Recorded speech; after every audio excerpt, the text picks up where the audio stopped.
మహాదేవ శ్రీమాత్రే నమః. Welcome to our channel times భక్తి. ఇక్కడ ఫేస్బుక్లో ఒక పోస్ట్ చూడడం జరిగింది. నాకు ఎంతో సంతోషం వేసింది ఈ యొక్క పోస్ట్ చూశాక. ఈ తల్లిని చూడండి ఒకసారి అందరూ కూడా.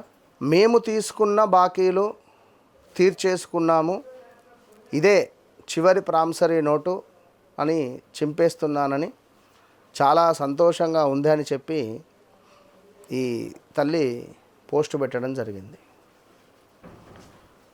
ఇక్కడ నిజంగా ఇవాళ రేపు ఈ పోస్టు చదివిన తర్వాత మరొక పోస్టు చదువుతాను, వినండి. తీసుకున్న డబ్బులు తిరిగి ఇవ్వడం నేర్చుకో, కుదిరితే ఇచ్చినవాడు అడగకముందే ఇవ్వడం నేర్చుకోండి. తీసుకునేటప్పుడు నీకుండే అవసరమే నీకు ఇచ్చిన వాడికి కూడా ఉంటుందని గుర్తుపెట్టుకో. నీకు డబ్బులు ఇచ్చాడు అని వాడికి ఎక్కువయ్యో లేక అవసరం లేకనో కాదు, నీ అవసరం చూసి ఇచ్చాడు కనుక ఇచ్చినటువంటి వాణిని ఇబ్బంది పెట్టకుండా ఉండడం అలవాటు చేసుకో. అంటే ఒక ఆడపిల్ల, ఒక అమ్మాయి ఒక స్త్రీమూర్తి మా డబ్బులన్నీ అప్పులన్నీ తీర్చేసుకున్నాము అని ఎంతో సంతోషంగా చెప్పింది అంటే ఎంత ఆనందం. కనుక ఇవాళ రేపు డబ్బులు ఎవ్వరికి ఇవ్వద్దు. డబ్బులు ఎవరికి ఇచ్చినా తిరిగి వచ్చడము చాలా కష్టంగా ఉన్నటువంటి పరిస్థితి.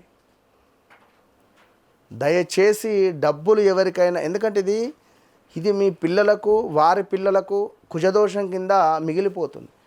గత జన్మలో మీరు చేసుకున్నటువంటి అప్పులకు గానుగా ఈ జన్మలో మీరు ఎగ్గొట్టిన ఆ గత జన్మలో అప్పులు ఎగ్గొట్టిన కారణంగా ఈ జన్మలో మీకు ఎగ్గొట్టడం కానీ, లేదా మీకు ఇలాంటి దుర్బుద్ధి పుట్టడం కానీ, ఎవరినో నమ్మి ఏదో చేస్తాను అనడము చాలా తప్పు.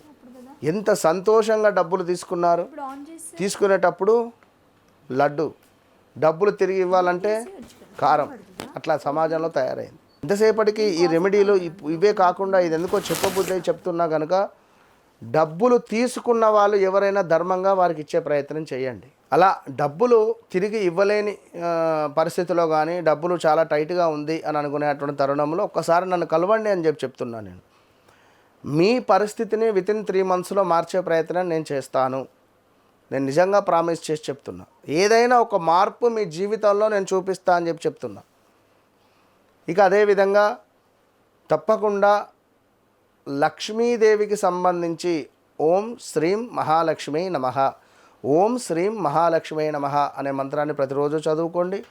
అదేవిధంగా ఇంట్లో ఈ యొక్క పచ్చకర్పూరము, లవంగాలు, ఇలాచీలు, దాల్చిన చెక్క, మిరియాలు, ఓకే, లవంగాలు, ఇలాచీలు, మిరియాలు, దాల్చిన చెక్క, పచ్చకర్పూరము, ఒక బిర్యానీ ఆకు, వేప ఆకు, వీటన్నింటినీ కూడా ఒక పెద్ద మట్టి పాత్రలో వేసుకొని రావి చెట్టుకు సంబంధించినటువంటి పుల్లలను విరగ్గొట్టి ఎండిపోయినవి అందులో వేసి ఇంత లావు కర్పూరాన్ని వేసి వెలిగించి ఆ యొక్క ధూపాన్ని వేయడం ద్వారా 43 రోజులు కంటిన్యూగా ఈ ధూపాన్ని ఎవరైతే వేస్తారో ఇంట్లో అఖండ ఐశ్వర్యము మీకు సిద్ధిస్తుంది అనడంలో ఎలాంటి అతిశయోక్తి లేదు. Okay, all the best.